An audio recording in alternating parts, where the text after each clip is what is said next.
Picture Hollywood in the 1980s. The glamour, the big hair, the blockbusters. Now, picture one face that defined that era. A face that could be a Bond girl the one minute and a complex, dramatic actress the next. A face that was on every magazine cover in every blockbuster film. I'm talking, of course, about the one and only Kim Basinger. Remember her? Of course you do. She was the seductive star of 9½ Weeks, the intrepid Vicky Vale in Batman, the Oscar-winning femme fatale of LA Confidential. She was, for a time, on top of the entire world.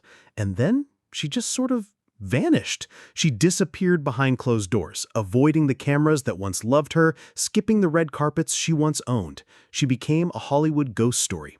Now, you might have heard whispers, a messy divorce, a crazy lawsuit, but I'm here to tell you that the whispers don't even begin to cover the truth. What if I told you that the very thing that made her a star, her mesmerizing vulnerability, was also the weapon used against her, pushing her into a prison of fear in her own home? What if I told you her disappearance wasn't a choice, but a desperate act of survival?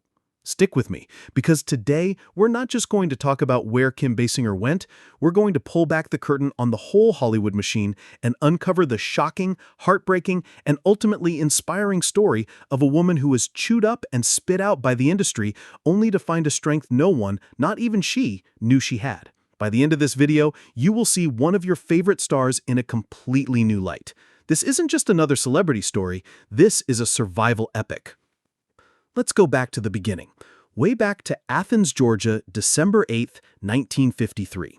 This is where Camilla Ann Basinger was born, the middle child in a house buzzing with creative energy. Her father was a jazz musician who worked a loan manager's job to pay the bills, a man with a song in his heart and practicality in his head. Her mother was a former model and dancer, a real-life Esther Williams who performed in aquatic musicals before trading the spotlight for motherhood.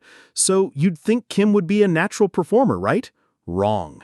This beautiful girl, surrounded by music and laughter, was trapped in a prison of shyness.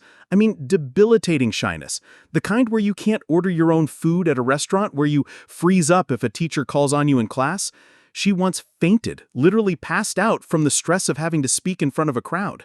Her parents put her in dance classes, hoping it would crack her shell, but the fear was just too deep. Then in 1971, something shifted. She entered the Athens Junior Miss pageant. And for the first time, standing on a stage under the hot lights with hundreds of eyes on her, she didn't collapse, she didn't cry. She stood her ground and sang her song. As she later said, "I didn't really care about winning. I just cared about standing there singing the song and not fainting." It was in that moment that she realized she could exist under the public gaze and survive. But here's the secret, the real reason she was drawn to acting. It wasn't about the glamour or the fame. It was about her dad. He was the only one in the family who would get this incredible, captivated look on his face when he was watching a great actor on screen. And Kim wanted, more than anything, to be the person who put that look on her father's face. That's it. That's the whole reason. She wanted to make her dad believe. How wonderfully pure is that? From that small-town pageant, she shot up like a rocket. She was signed by the legendary Ford modeling agency and became a top model almost overnight. You saw her face everywhere, on magazines and ad campaigns. But here's the thing. She hated it. She said, "I felt like I was suffocating." Can you imagine? Every day, your entire job is just about what you look like. A silent judgment, a constant appraisal. It wasn't scary, she said. It just made her feel completely lost. So she did what very few people in her position would do. She walked away from it all to chase that look in her father's eyes. She started from scratch, taking acting classes, auditioning for tiny, nameless parts on TV. For years, people in Hollywood looked at Kim Basinger and asked the same condescending question. How far can a pretty model really go as an actress? Well, Kim decided to answer that question with a stick of dynamite. In 1981, she posed for Playboy. Now, hold on. This wasn't just some desperate grab for attention. This was a strategic power move. In an era where models were seen as little more than pretty furniture, that photo shoot was her way of screaming, "I am not just a face. I am bold, I am in control of my own image, and I have a right to be in this business." And guess what? It worked. Directors suddenly saw her not just as a beauty, but as a daring, fearless force. And in 1983, she landed the role that would put her on the map, Bond girl Domino Patachi in Never Say Never Again, opposite the great Sean Connery. The movie was a massive hit, and overnight, Kim Basinger became Hollywood's newest global sex symbol. But here's where she proved she was different. Instead of just playing the pretty girl over and over, she immediately swerved into more challenging territory.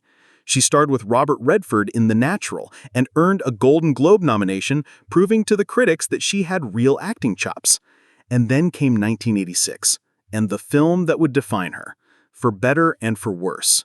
9.5 Weeks. Let's be honest, that movie was a cultural firestorm. It was a dark, psychological exploration of a toxic relationship with scenes that were sensual, cold, and utterly devoid of Hollywood romance.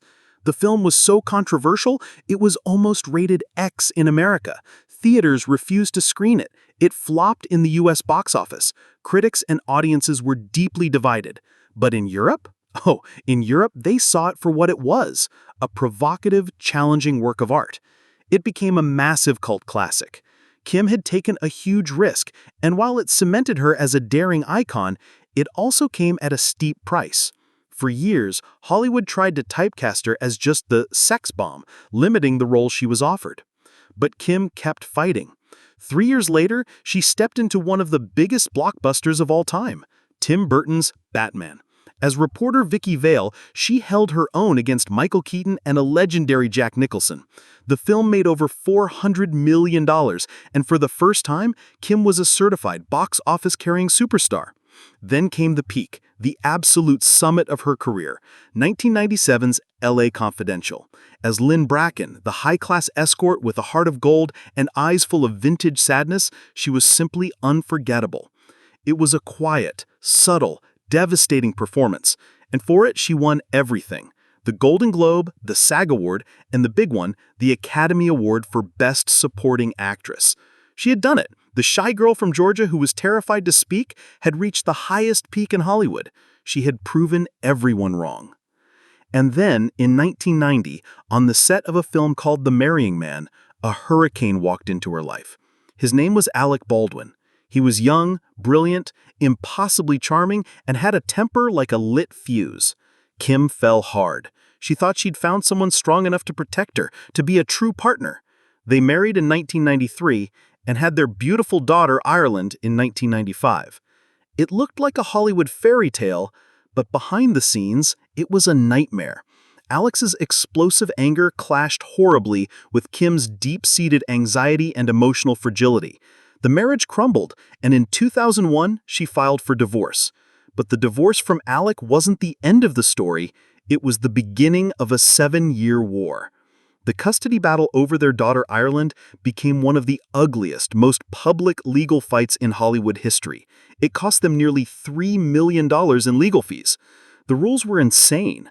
Alec had to take anger management, he was limited to 90 minutes of phone calls a day with his own daughter, and then in 2007, the bomb dropped. A voicemail Alec left to 11-year-old Ireland was leaked to the press. In it, he was screaming, calling her a rude, thoughtless little pig for not answering his call. America was horrified. The media had a field day. And Kim? She was caught in the crossfire. She later described the divorce as so agonizing and cruelly public that the agoraphobia came roaring back. She locked herself in her house for months, terrified of the world outside her door. She just wanted to protect her daughter, to create a world of love and freedom for her, away from all the chaos. And through it all, Ireland and Kim's bond became unbreakable. But the divorce from Alec Baldwin wasn't even the biggest blow to her career. No, that had come years earlier, in a courtroom battle that would make her a pariah in Hollywood. In 1991, with her career at an all-time high, Kim verbally agreed to star in a dark, surreal indie film called Boxing Helena. The story was, well, it was out there. A psychotic surgeon kidnaps a woman he's obsessed with, and, to keep her from leaving, he amputates her limbs. It was meant to be a dark, artsy film. But after agreeing in principle, Kim read a more detailed script and got cold feet. It was just too dark, too violent. It felt like it could shatter the sophisticated image she had worked so hard to build. So she pulled out. And the studio, Mindline Pictures, brought the hammer down. They sued her. They claimed her verbal agreement was a binding contract and that by walking away, they had destroyed the entire project. The case went to trial and the jury sided with the studio. They ordered Kim Basinger to pay an astronomical $8.9 million in damages. It was an unprecedented verdict. Her attorney argued that the jury just didn't like her. She was too famous, too beautiful, too successful. The press went wild. Kim Basinger's name became toxic. She was seen as unreliable, unprofessional, the offers dried up. The producers who once begged to work with her now wouldn't return her calls. In 1993, the Oscar-winning star filed for bankruptcy. It was the turning point that knocked her off the A-list for good. She eventually settled out of court for a much smaller amount, but the damage was done. She lost millions, her reputation was in tatters, and she had lost the trust of the industry she loved. The story of Hollywood is littered with these types of tales.